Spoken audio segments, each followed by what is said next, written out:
대표님, 네. 왜 이렇게 얼굴이 어두우세요? 네이버 로직이 바뀌었어요. 괜찮아요. 맨날 있는 일인데 뭐. 웃는 게 아닌 것 같은데. 네이버 로직이 아주 크게 바뀌어가지고 한 3, 4일 고생 엄청 했죠. 주기적으로 바뀌는데 대부분 이제 따라갈 수 있는 로직인데 되게 크게 바뀔 때가 있어. 전체적으로. 그러면은 그걸 잡아내기가 정말 힘들고 얘네 네이버가 앞으로 어떻게 가겠다. 뭐 이런 방향이 바뀐 거라서 그걸 찾는데 좀 시간이 걸리지. 그래서 로직 찾는 것도 문제가 있었지만 앞으로 이제 작업 방향을 어떻게 바꿔야 되나 이런 고민을 많이 했죠. 그래서 오늘 그 얘기를 좀 해보려고 앞으로 어떻게 네이버 웹사이트 상위 노출 방향이 바뀔 것인가 이런 얘기를 좀 해보려고 해요. 안녕하세요. 온오프 마케팅 리차드입니다. 이번 2024년 11월 21일 날 네이버에서 웹사이트에 로직 개편이 있었어요. 그래서 굉장히 많은 롤링이 있었는데 그것 때문에 고생 좀 했습니다. 제가 한 3, 4일 동안 이 웹사이트 로직을 분석하기 위해서 계속 들여다봤는데 갑자기 옛날 생각이 나서 그 얘기를 좀 해드리려고 해요. 이 옛날 얘기가 앞으로 네이버가 추구하는 방향이니까 제 얘기를 좀 들으시면서 앞으로 어떻게 작업하면 되겠다라는 것을 캐치하셨으면 좋겠습니다. 자, 그러면 제가 14년 전으로 돌아가서 2010년도 정도의 웹사이트 상위 노출을 하게 된 계기를 말씀을 드려보도록 할게요. 처음에 저는 인터넷 마케팅을 잘 몰랐어요. 그때 당시에는 오버추어라고 해서 키워드 상위 노출 이런 게 있었는데 홈페이지를 하나 만들어서 그냥 일반적인 한국형 홈페이지로 키워드 광고를 했었죠. 근데 제가 사업할 때는 뭐가 중요했냐면 저는 조직을 관리하는 것을 굉장히 중요하게 생각했어요. 그래서 어떻게 하면 조직 관리, 고객 관리, 우리의 업무들의 지식 관리를 어떻게 하면 잘할 수 있을까라고 생각을 하다가 만들어진 홈페이지에 게시판을 하나 더 만들어서 일반 고객은 못 보고 직원들만 볼 수 있는 직원 전용 게시판을 만들어서 거기에 일정, 그 다음에 고객 관리, 그 다음에 업무 노하우, 그 다음에 서식 같은 거, 정보 공유 이런 게시판들을 직원 전용으로 만들었습니다. 그래서 직원들한테 너희들이 업무를 하다가 서면을 공유해야 된다던가 아니면 어떤 고객에 있어서 전화 온 내용의 댓글을 달게 되면 그것당 포인트를 줘서 제가 그 포인트 시상을 한 달에 한 번 월급 외로 따로 했어요. 그랬더니 뭐 더 열심히 하는 친구들도 있고 그 다음에 그냥 의무적으로 하는 친구들도 있고 고객에 대한 응대는 다 댓글로 남겼어야 되거든요. 제 사업이 굉장히 잘 됐어요. 저는 그래서 그때 제가 키워드 광고를 잘해서 잘 되나 보다 이렇게 생각했거든요. 인터넷 마케팅을 한 지도 얼마 안 되고 홈페이지를 만든 지 얼마 안 되었음에도 불구하고 기존의 경쟁 상대들보다 훨씬 더 잘 됐던 거죠. 저는 그때 이유를 몰랐습니다. 그냥 키워드 광고를 내가 잘해서 홈페이지 기획을 잘해서 잘 되는구나 라고 생각을 했었는데 어느 날 어떤 분이 저한테 전화와서 한번 만나자고 하더라고요. 그래서 저한테 굉장히 근사한 식사를 대접하면서 이렇게 묻는 거예요. 사장님, 저 SEO 좀 알려주세요. 저는 그때 SEO를 그때 처음 들었어요. 그 SEO가 뭐냐고 제가 되려 반문을 했습니다. 그분한테. 그랬더니 그분이 아유, 뭐 왜 그러시냐고 전문가시면서 그러면서 노트북에서 검색 결과를 보여주는데 키워드만 검색하면 제 사이트가 전부 다 나오는 거예요.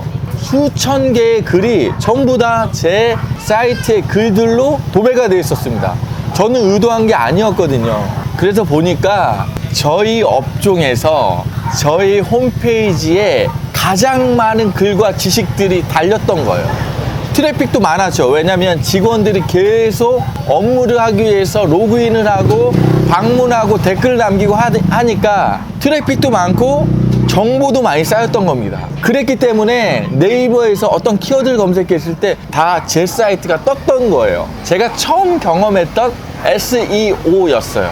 그분이 저한테 엄청난 인사이트를 준 거죠. 저는 몰랐지만 노하우 뭐 다른 게 없었습니다. 아까 말씀드렸다시피 홈페이지 내에서 많은 트래픽과 많은 컨텐츠, 그것도 중복되지 않는 실제 경험을 담은 엄청나게 좋은 컨텐츠가 많이 쌓였기 때문에 네이버에서 구글에서 제 컨텐츠가 많이 노출될 수 있었던 거죠. 그게 진정한 SEO였어요. 그 뒤로 저는 SEO를 검색해서 배울 수 있는 데는 다 찾아다니면서 진짜 SEO를 어떻게 하는 건지 알아보기 시작했죠. 아이보스도 가보고요. 뭐 위드 파트너라는 데도 가보고 개인적으로 고수라고 하는 사람들 만나서 제가 교육도 받아보고 했습니다.